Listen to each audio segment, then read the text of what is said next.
अहिले तपाईँ हामीले सुन्ने गरेको शब्द एउटा छ, अलि बढी नै सुन्ने गरेका छौँ, सेटिङ। देशभित्रका बाहिरका विभिन्न संवैधानिक निकायका प्रमुखहरूको बीचमा सेटिङ हुने, नियमले काम नगर्ने, संविधानले काम नगर्ने, मूल्यले काम नगर्ने, मान्यताले काम नगर्ने, ऐनले काम नगर्ने, सेटिङले काम गर्ने।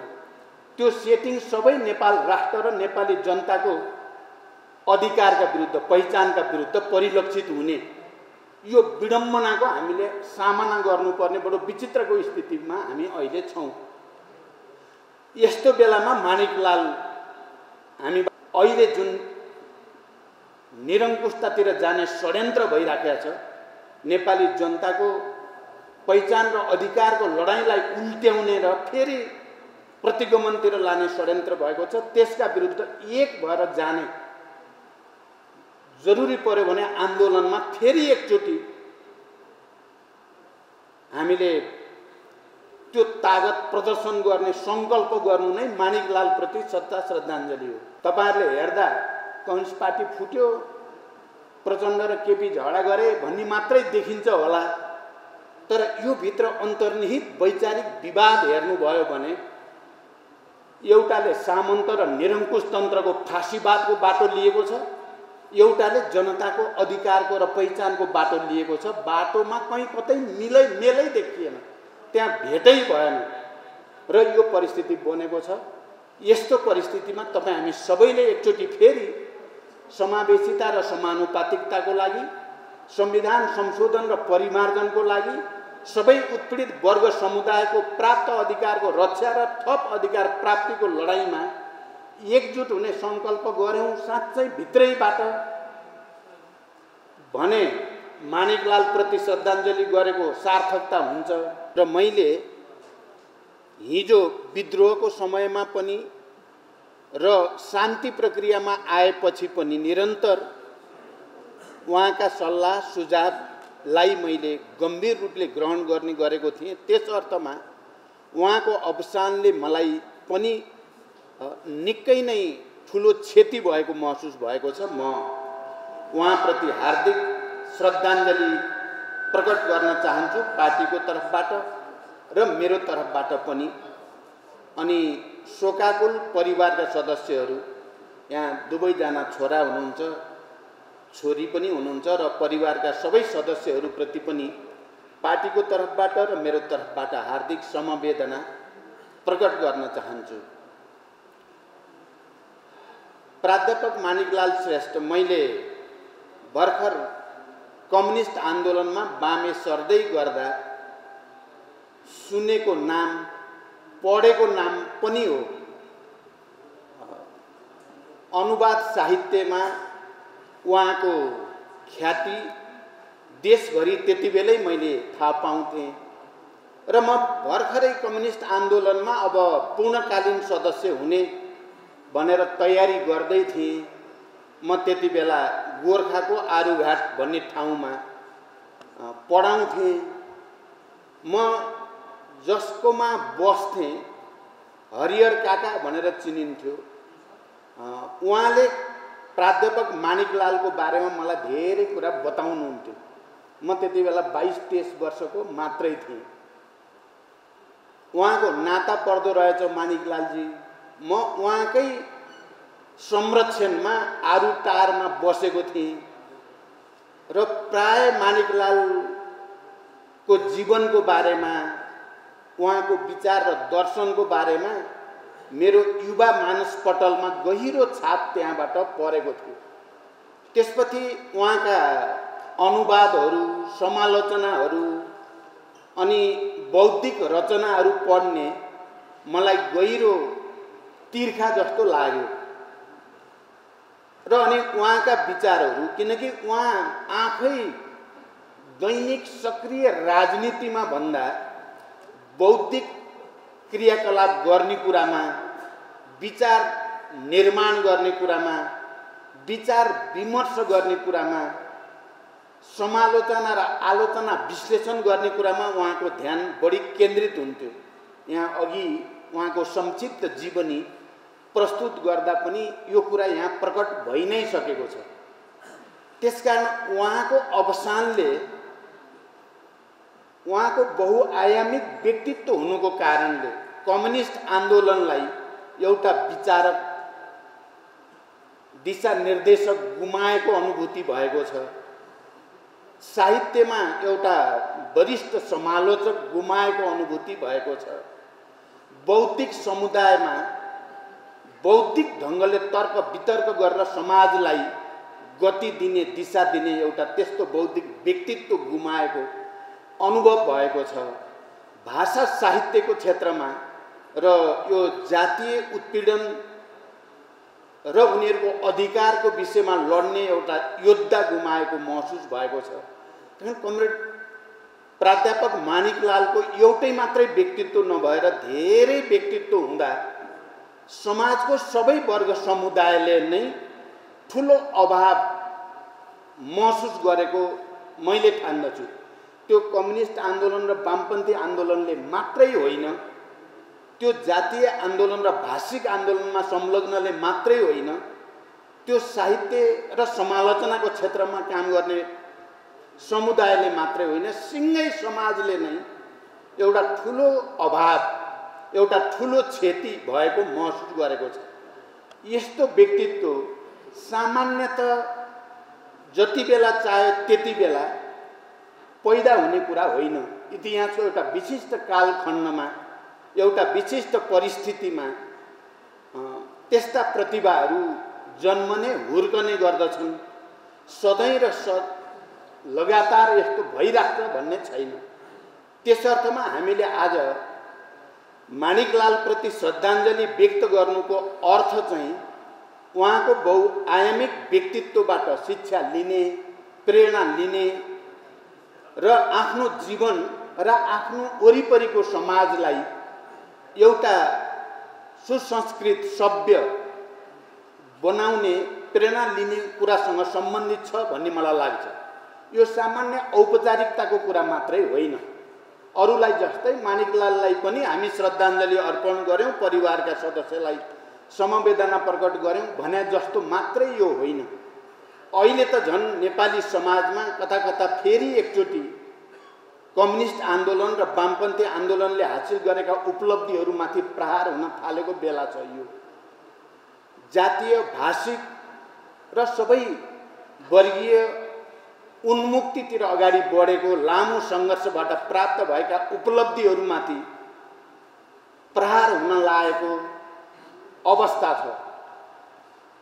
राज्य जो सबभन्दा बढी सुशासन र पारदर्शिताको प्रतीक हुनुपर्ने हो, दुर्भाग्यपूर्ण ढङ्गले मैले भन्नुपर्छ, तपाईँ हामी सबैले महसुस गरेका छौँ, सबभन्दा अपारदर्शी, अराजक र भ्रष्ट हुँदै गएको बेला छ। यो कम्युनिस्टहरूको एकता र उनीहरूप्रति जनताको जो भरोसा थियो त्यो टुट्ने खतरा पैदा भएको बेला छ। कम्युनिस्ट आन्दोलन भित्रैबाट सबैभन्दा वैचारिक ढङ्गले विचलन, विसङ्गति र विकृति माथिल्लो तहमा नै देखिनु, उनीहरूको नेतृत्वमा रहेको सरकार सबभन्दा अपारदर्शी र भ्रष्ट भएका खबरहरू यत्र तत्र देखिनु आफैमा एउटा ठुलो विडम्बना भएको छ।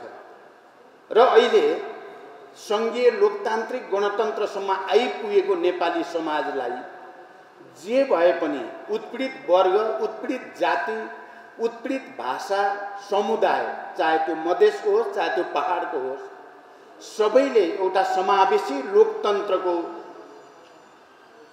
युगमा एउटा समानुपातिकताको प्रक्रियाको सुरुवातको नयाँ युगमा प्रवेश गराएको संविधानलाई मिच्ने र फेरि एकचोटि निरङ्कुशतातिर, फेरि एकचोटि एकात्मकतातिर, फेरि एकचोटि वर्गीय जातीय विभेद र अपमानतिर जान खोजेको बेला छ। यो गइसक्यो भन्ने होइन, तर जबरजस्त एकचोटि फेरि नेपाली समाजलाई पछाडितिर धकेल्ने र अग्रगमन, सामाजिक न्याय, सामाजिक विभेदको अन्त्य गरेर आत्मसम्मानका साथ नयाँ राष्ट्रिय एकता कायम गर्ने जो प्रतिबद्धता हामीले आन्दोलनमा संविधानमा पनि एक हदसम्म र समाजमा जे सन्देश दिएका थियौँ त्यसको विपरीत घटनाक्रमहरू जान खोजेको बेला छ यो। यस्तो बेलामा हामी नेपाली समाजको त्यस्तो व्यक्तित्व जसको व्यक्तित्वले सिँगै सामाजिक न्याय, समानता र आत्मसम्मानको निम्ति जीवन दियो, योगदान दियो, बौद्धिक ढङ्गले कसैले पनि कलङ्क लगाउन नसक्ने, विवादमा तान्नै नसक्ने व्यक्तित्वको रूपमा माणिकलालको व्यक्तित्व थियो। नेपालमा वर्गीय, जातीय, क्षेत्रीय, लैङ्गिक सबै दृष्टिकोणले विभेदको अन्त्य हुनुपर्दछ र समानता हुनुपर्दछ भनेर प्रखर रूपमा बौद्धिक आवाज घन्काउने र आन्दोलनलाई निरन्तर सहयोग गर्ने त्यस्तो एउटा विशिष्ट व्यक्तित्वको आज हामी श्रद्धाञ्जली अर्पण गर्दैछौँ। उहाँको जीवनबाट शिक्षा लिने, उहाँको सरलता, उहाँको आत्मसम्मान, मलाई अहिले समय धेरै छैन कुरा गर्ने, मसँग धेरै पटक धेरै किसिमले हाम्रा कुरा भएका थिए माणिकलालजीसँग र हामीले कसरी यो समाजलाई, अबको यो सङ्घीय लोकतान्त्रिक गणतन्त्रलाई अझ विकसित र परिमार्जित गर्दै हामी सबै नेपालीले देखेको सपना, एउटा समृद्ध नेपालको सपना, एउटा सुसंस्कृत नेपालको सपना, किनकि समृद्धिको अर्थ ठुल्ठुला भवन, ठुल्ठुलो बाटोघाटो मात्रै पनि होइन। विकास र समृद्धिको अर्थ मानिसहरूको आत्मिक चेतना, आत्मअनुशासन, उसको सांस्कृतिक जीवन कति स्वच्छ छ, कति निष्कलङ्क छ, ऊ अरूको दुःख कष्टमा साथ सहयोग गर्न कति तत्पर छ, त्यसबाट बढी जाँचिन्छ। भौतिक वैभव मात्रै विकास र समृद्धिको आधार होइन। प्राध्यापक माणिकलाल श्रेष्ठको जीवन भनेको भौतिक वैभव भन्दा आत्मिक चेतनाद्वारा समाजलाई सुसंस्कृत बनाउने, सभ्य बनाउने, अनुशासित बनाउने उद्देश्यद्वारा प्रेरित थियो। त्यसैले हामी आज उहाँलाई श्रद्धाञ्जली अर्पण गर्दैछौँ भने के हामीले अहिले नेपाली समाज अझ बढी अराजक हुनेतिर जान खोजेको, राज्य आफैले समाजलाई पछाडि धकेल्न खोजेको, प्रतिगमनतिर लान खोजेको, जनताले झन्डै 7 दशक भन्दा बढी समयदेखि लडेर ल्याएका उपलब्धिहरू उल्ट्याउन खोजेको यो परिस्थितिमा हामी श्रद्धाञ्जली अर्पण गर्दैछौँ माणिकलाल श्रेष्ठको, जसको व्यक्तित्व हामी सबैले यहाँ थोरै चर्चा गरि नै सक्यौँ। अलि धेरै नै पहाडभन्दा गरुङ्गो व्यक्तित्व थियो उहाँको। मृत्युको बारेमा भनिन्छ, जन्मेपछि मर्ने कुरा त शाश्वत प्रकृतिको नियम नै हो, तर सबै मृत्युहरू एकै खालका चाहिँ हुँदैनन्। कुनै मृत्युहरू आउने पिँढी र जीवित मान्छेहरूलाई निरन्तर उत्प्रेरणा दिइराख्ने, शक्ति प्रदान गरिराख्ने, स्मरण गरिराख्नु पर्ने मृत्युको रूपमा जान्छन्। कुनै मृत्युहरू सामान्य भएर त्यसको खासै हिसाब नहुने मृत्यु हुन्छन्। माणिकलालको मृत्यु त्यस्तै गरुङ्गो मृत्यु हो, जसले तपाईँ हामी सबैलाई र आउने पिँढीलाई पनि एउटा मान्छेको जीवन कसरी व्यतीत गर्नुपर्दछ र मान्छेले समाजको लागि कस्तो योगदान गर्नुपर्दछ भनेर एउटा पथप्रदर्शन गरिराख्ने जीवन, दिशानिर्देश गरिराख्ने जीवनको रूपमा छ माणिकलालको जीवन भन्ने मेरो विश्वास छ।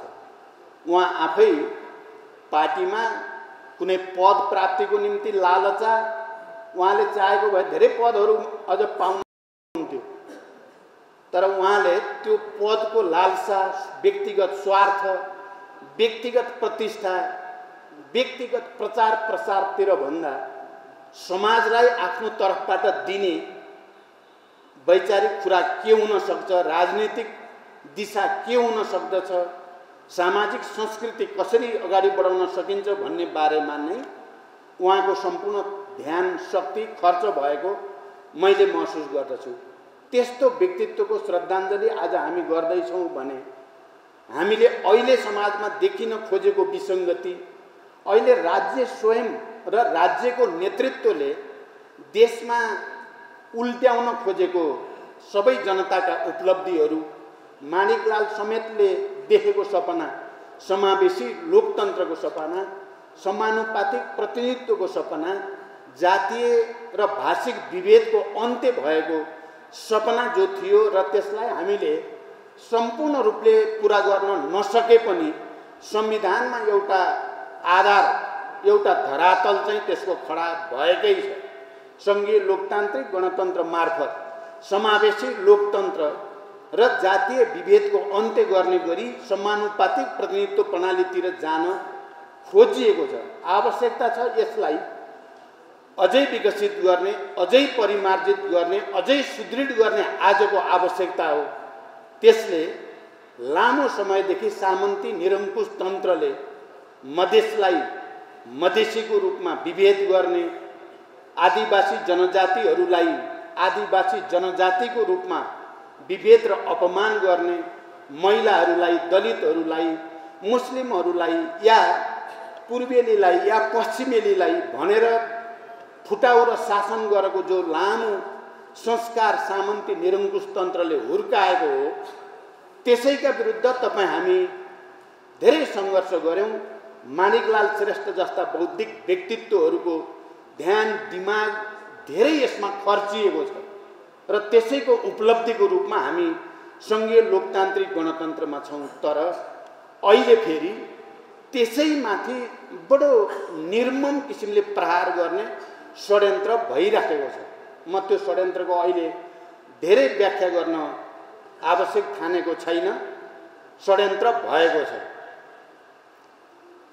मूल्य मान्यता लोकतन्त्रका या आन्दोलनका उपलब्धिले स्थापित गरेका मुद्दाहरू या शहीदहरूले बगाएको रगत, त्यो सबैको अपमान गर्ने र फेरि समाजलाई निरङ्कुश तन्त्रतिर लैजाने। अझ भन्ने हो भने समाज हामी जहाँ आइपुगेका छौँ यो अब जाने निरङ्कुश तन्त्र भनेको फाँसीवादतिर जाने हो।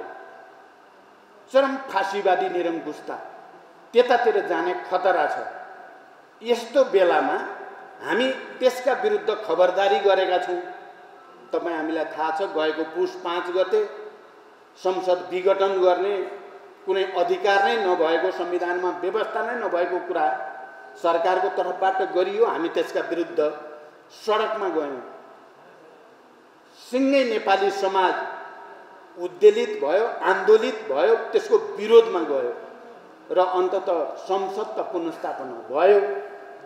तर फेरि त्यो प्रतिगमनकारी षड्यन्त्रको अन्त्य भएको छैन। अहिले तपाईँ हामीले सुन्ने गरेको शब्द एउटा छ, अलि बढी नै सुन्ने गरेका छौँ, सेटिङ। देशभित्रका बाहिरका विभिन्न संवैधानिक निकायका प्रमुखहरूको बिचमा सेटिङ हुने, नियमले काम नगर्ने, संविधानले काम नगर्ने, मूल्यले काम नगर्ने, मान्यताले काम नगर्ने, ऐनले काम नगर्ने, सेटिङले काम गर्ने। त्यो सेटिङ सबै नेपाल राष्ट्र र नेपाली जनताको अधिकारका विरुद्ध, पहिचानका विरुद्ध परिलक्षित हुने, यो विडम्बनाको हामीले सामना गर्नुपर्ने बडो विचित्रको स्थितिमा हामी अहिले छौँ। यस्तो बेलामा माणिकलाल हामीबाट बिदा हुनुभयो भौतिक रूपले। हामी उहाँलाई स्मरण गर्दैछौँ, उहाँका गुणहरूबाट सिक्ने कुरा गरेका छौँ। हामीले उहाँका दिशानिर्देशहरू, उहाँको अभिभावकत्वलाई हामीले यी सबै गलत प्रवृत्तिका विरुद्ध सङ्घर्षको एउटा प्रेरक, एउटा ऊर्जाको रूपमा लिन जरुरी छ। साँच्चै हामी माणिकलाललाई सम्मानै भित्रै हृदयबाट गर्छौँ भने अहिले जुन निरङ्कुशतातिर जाने षड्यन्त्र भइराखेको छ, नेपाली जनताको पहिचान र अधिकारको लडाइँलाई उल्ट्याउने र फेरि प्रतिगमनतिर लाने षड्यन्त्र भएको छ। त्यसका विरुद्ध एक भएर जाने जरुरी पर्यो भने आन्दोलनमा फेरि एकचोटि हामीले त्यो तागत प्रदर्शन गर्ने सङ्कल्प गर्नु नै माणिकलाल प्रति सच्चा श्रद्धाञ्जली हो। काठमाडौँमा नेवार कम्युनिटीमाथि हामीले यहाँ आज म नेवा राष्ट्रिय मुक्ति मोर्चा नेवा मुक्ति मोर्चाका साथीहरू दिलीपजी लगायतका पदाधिकारीलाई धन्यवाद पनि भन्न चाहन्छु। तपाईहरुले माणिकलालको सम्मानमा यो श्रद्धाञ्जली सभाको आयोजना गर्नुभयो। हामीले त सोचेका थियौं कम्युनिस्टहरूको एकता भएपछि धेरै राम्रो व्यवस्था आउनेछ। संविधानमा नि समावेशी समानुपातिक भनिएको हुनाले अब नेवार कम्युनिटीका मुद्दाहरू उनीहरुका समस्याहरूलाई अब राम्रोसँग सम्बोधन गरिनेछ। चाहे गुठी विधेयकसँग सम्बन्धित कुरा होस् त्यसमा नेवार कम्युनिटीका प्रतिनिधि संस्थाहरूको राय सुझाव लिइनेछ, उहाँहरूको अनुसार हुनेछ भन्न ठानेका थियौं। उल्टो भयो। हामीले हेर्दा हेर्दै सरकार आफैले नेवारका ऐतिहासिक परम्परा र संस्कृतिहरूलाई भत्काउने र मिच्ने काम गर्यो। म आज त्यो सम्झिरहेको छु। गुठी विधेयकका सन्दर्भमा स्वतःस्फूर्त रूपमा काठमाडौँमा जो आन्दोलनको वातावरण देखियो, मैले आईसीसीमा प्रधानमन्त्री त्यति बेला त पार्टी विभाजित भएको थिएन, म पार्टीको कार्यकारी अध्यक्ष भनिएको थियो। मैले प्रधानमन्त्रीलाई तपाईले अब एक दिन मात्रै ढिलो गर्नुभयो भने यो चाहिँ निकै ठुलो विडम्बना यो देशमा हुने भयो। हामी आफैले बनाएको संविधान र हामी आफैले समावेशिता र समानुपातिकताको जो कुरा गरेका थियौं त्यसमाथि हामीले नै बञ्चरो प्रहार गरेको यहाँको नेवार कम्युनिटीले र सबै जनताले, उत्पीडित जनताले ठान्नेछन् र विद्रोह सुरु हुनेछ। र म चाहिँ तपाईलाई छोडेर त्यो विद्रोहमा जानेछु भनेको थिएँ मैले। र आजै त्यो विधेयक फिर्ता लिने भनेपछि मात्रै विधेयक फिर्ता लिएको थियो। बाटो फराकिलोको कुरा आयो। बाटो फराकिलो बनाउने कुरा एउटा आवश्यकता हो, तर बाटो नजिक घर भएर जीविका चलाइरहेका जनतालाई सुकुम्बासी बनाउने अधिकार चाहिँ राज्यलाई छैन। उनीहरूलाई बेघरबार बनाएर चाहिँ भगाउने अधिकार राज्यलाई हुँदैन। दुनियाँको कुनै पनि ठुलठुला शहर र राजधानीहरूमा त्यस्तो भौतिक पूर्वाधार निर्माण गर्नु पर्यो भने समुचित मुआवजा दिएर उनीहरूलाई विकल्प दिएर खुसी बनाएर मात्रै बाटो फराकिलो गरिन्छ। तर यहाँ नेपालमा विडम्बना के भयो भने खास गरी नेवार कम्युनिटीलाई मानौ उनीहरूलाई जे गरे पनि हुन्छ जस्तो गरिकन राज्यले गरेको स्थिति पनि छ। अहिले नेवार कम्युनिटीसँग सम्बन्धित कयौं ऐतिहासिक सांस्कृतिक वैभवहरू संरचनाहरूलाई विकासको नाममा सजिलै मिचिदिने वा जनताले चाहिँ भोगिरहेका कुराहरूलाई सजिलै त्यसमाथि प्रहार गर्ने प्रवृत्ति बढ्दो छ। तपाईहरुले हेर्दा कम्युनिस्ट पार्टी फुट्यो, प्रचण्ड र केपी झगडा गरे भन्ने मात्रै देखिन्छ होला, तर यो भित्र अन्तर्निहित वैचारिक विवाद हेर्नुभयो भने एउटाले सामन्त र निरङ्कुश तन्त्रको फाँसीवादको बाटो लिएको छ, एउटाले जनताको अधिकारको र पहिचानको बाटो लिएको छ। बाटोमा कहीँ कतै मेलै देखिएन, त्यहाँ भेटै भएन र यो परिस्थिति बनेको छ। यस्तो परिस्थितिमा तपाई हामी सबैले एकचोटि फेरि समावेशिता र समानुपातिकताको लागि, संविधान संशोधन र परिमार्जनको लागि, सबै उत्पीडित वर्ग समुदायको प्राप्त अधिकारको रक्षा र थप अधिकार प्राप्तिको लडाईँमा एकजुट हुने संकल्प गर्यौं साँच्चै भित्रैबाट